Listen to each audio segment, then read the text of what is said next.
पुढच्या बातमीकडे पुण्यामधील मोशी कचरा डेपोमधील दुर्घटनाग्रस्त इमारती संदर्भात धक्कादायक आणि गंभीर माहिती आता समोर आली। जी 3 मजली इमारत कोसळून एका कामगाराचा जीव गेला आणि 8 कामगार ढिगाऱ्याखाली अडकलेले आहेत, त्या वेस्ट टू एनर्जी प्रकल्पामधील इमारतीच्या केवळ तळमजल्यालाच पूर्णत्वाचा दाखला देण्यात आलेला होता। महापालिकेच्या बांधकाम विभागाने दिलेला हा पूर्णत्वाचा दाखला समोर आलाय। 27 जुलै 2023 ला या ॲडमिन बिल्डिंगला रेकॉर्ड प्लॅननुसार पूर्णत्वाचा दाखला मंजूर केला। मात्र या दाखल्यामध्ये फक्त तळमजल्यालाच खरं तर मंजुरी दिलेली होती आणि त्याचाच उल्लेख होता। मग पहिल्या आणि दुसऱ्या मजल्याला पूर्णत्वाचा दाखला का देण्यात आला नाही असा प्रश्न बांधकाम विभागाला विचारला जातोय। पहिला आणि दुसरा मजला उभारण्यासाठी परवानगी मागण्यात आल्याचा कोणताही पुरावा आमच्याकडे उपलब्ध नाहीये असं शहर अभियंता मनोज सेठिया यांनी सांगितले।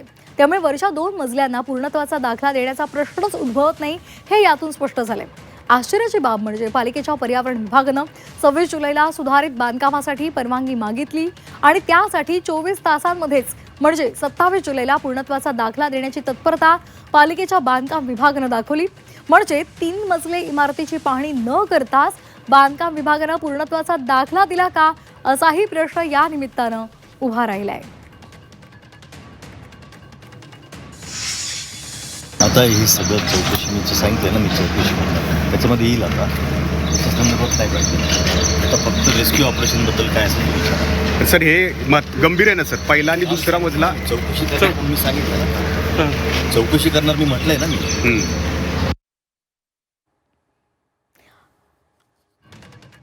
तर केवळ तळमजल्यालाच पूर्णत्वाचा दाखला दिलेला होता, वरचे 2 मजले मग कसे उभे राहिले या संदर्भात आता धक्कादायक माहिती समोर आलेली आहे। या संदर्भात अधिक माहितीसाठी आपण जाणार आहोत आमचे प्रतिनिधी कैलास पुरी यांच्याकडे।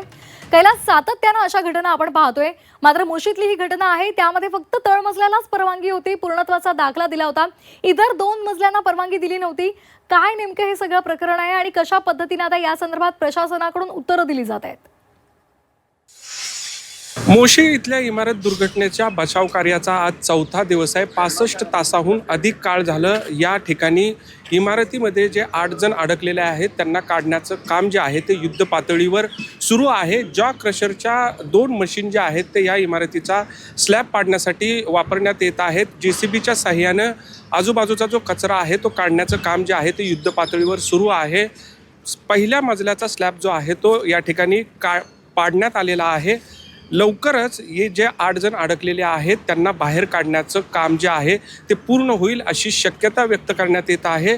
सर्वच यंत्रणा ज्या आहेत ते युद्ध पातळीवर या ठिकाणी काम जे आहेत ते करत आहेत।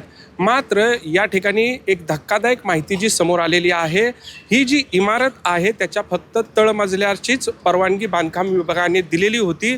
वरचे जे 2 मजले आहेत त्यांना कोणत्याही प्रकारची परवानगी दिली नसल्याचं समोर आलेलं आहे। त्यामुळे आयुक्त विजय सूर्यवंशी जे दावा करत होते की ही जी इमारत आहे ते सर्व प्रक्रिया पाडून नियमाच्या अधीन उभारण्यात आलेली होती, हा दावा जो आहे तो खोटा असल्याचं समोर आलेला आहे।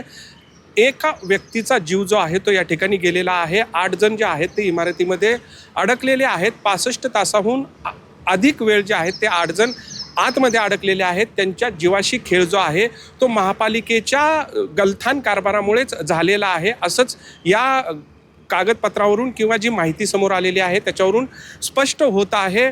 वास्तविक पाहता तळमजल्याचीच परवानगी दिलेली असताना वरचे 2 मजले कुणाच्या सांगण्यावरून बांधले? पर्यावरण विभागाने एवढी तत्परता हे 2 मजले बांधण्यासाठी का दाखवली? असे असंख्य प्रश्न जे आहेत ते या निमित्तानं उपस्थित झालेले आहेत। पर्यावरण विभागाचे जे दोषी अधिकारी आहेत त्यांच्यावर आता आयुक्त कारवाई करणार का? आणि सुरुवातीपासून जे दावा आयुक्त करत होते की ही नैसर्गिक आपत्ती नाही, कुणाची चौकशी करण्याची गरज नाही, कुणाला या प्रकरणी कुणावर गुन्हा दाखल करण्याची गरज नाही, त्याच्यावर आयुक्त अजूनही ठाम राहणार का की आयुक्त आता तरी काही कारवाई करणार असा प्रश्न या निमित्तानं उपस्थित झालेला आहे।